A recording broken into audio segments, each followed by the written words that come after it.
Ukraine रूस के साथ पीस प्लान पर राजी हो गया है। दोनों देशों के बीच 2022 से जंग चल रही थी और अमेरिका ने पीस प्लान का प्रस्ताव जो है वो पेश किया था। इस पर यूक्रेन ने सहमति जताई है। CNN की रिपोर्ट के मुताबिक ये दावा एक सीनियर अमेरिकी अधिकारी ने किया है। हालांकि ये बात भी कही है कि कुछ छोटे मोटे मुद्दे जो हैं उन पर बात अभी बाकी है, उन्हें सुलझाना बाकी है।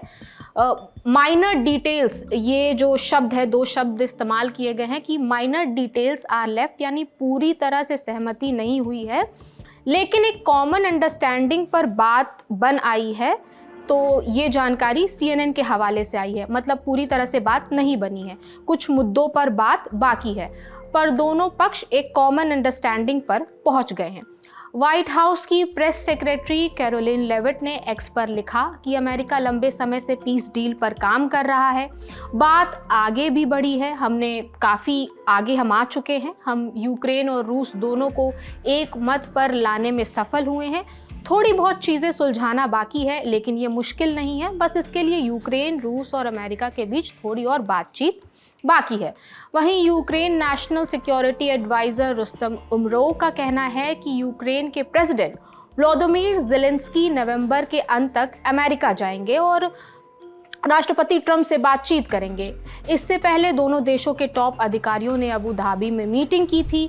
वहां पर US army secretary Dan Driscoll भी इसमें शामिल थे इस मीटिंग में। हालांकि रूस के विदेश मंत्री ने एक चेतावनी दे दी है। उन्होंने पहले ही कह दिया है कि अगर अमेरिका का शांति प्रस्ताव जो है उसमें टर्म्स एंड कंडीशंस में कोई भी बदलाव किया गया हो तो रूस पीछे हट जाएगा।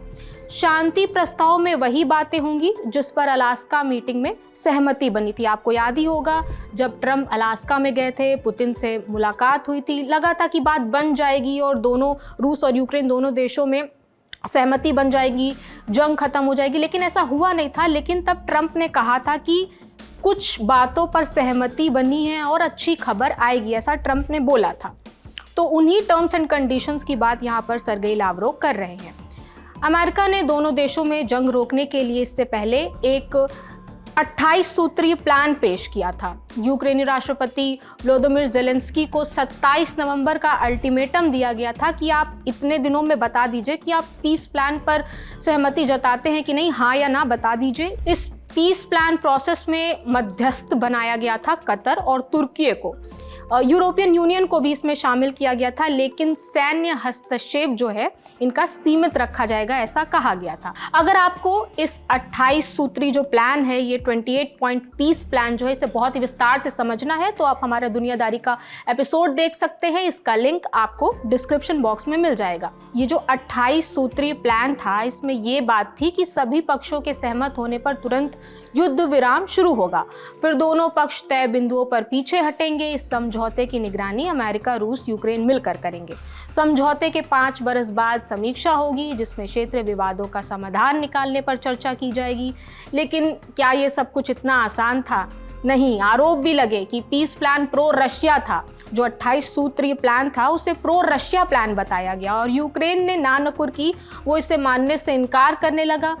इसे फिर बाद में रिवाइज किया गया। ABC न्यूज़ के मुताबिक बाद में इसे 19 पॉइंट प्लान कर दिया गया, यानी कि ये जो पीस प्लान था इसे 28 से सीधा 19 कर दिया गया। फिलहाल अमेरिका का जो ये पीस प्लान है उस पर यूक्रेन ने सहमति जता दी है, लेकिन ये भी कहा है कि अभी भी बात होना बाकी है और रशिया ने तो चेतावनी भी दे दी है कि टर्म्स एंड कंडीशन से अगर पीछे हटे तो हम भी पीछे हट जाएंगे। इसलिए फाइनल नतीजे पर अभी नहीं पहुंचा गया है। तो फिलहाल जो अपडेट्स आएंगे हम आप तक पहुंचाते रहेंगे। मेरा नाम प्रगति है, देखते रहिए दी लल्लन टॉप। शुक्रिया।